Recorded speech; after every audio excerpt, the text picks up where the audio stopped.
22 বছর পরে ইন্ডিয়ার সাথে বাংলাদেশের জয়। হ্যাঁ, ফুটবলে এটাই ঘটেছে।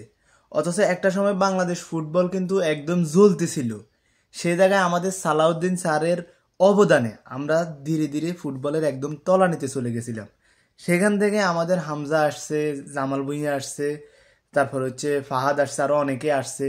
প্লাস হচ্ছে বর্তমানের আমাদের দর্শক সমাজ ফুটবল নিয়ে অনেক বেশি সোচ্চার, আমাদের মিডিয়াগুলো অনেক বেশি সোচ্চার।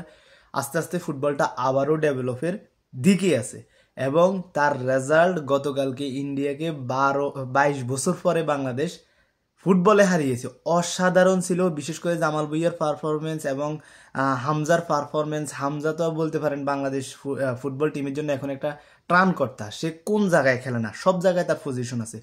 অসাধারণ খেলছে, ভালো লাগছে। এবং বাংলাদেশের যে গোলটা ছিল সেটাও অসাধারণ ছিল, অসাধারণ ফিনিশিং ছিল। সব মিলিয়ে বাংলাদেশ ফুটবলের জাগরণের এই যে একটা ধারা, 2007 সালে বাংলাদেশ ওয়ার্ল্ড কাপে ক্রিকেটে ভারতকে হারিয়ে ক্রিকেটের অগ্রযাত্রা শুরু করেছিল। ফুটবলের এটা গতকালকের এই ম্যাচটা আপনারা বলতে পারেন সেরকমই একটা কিছু।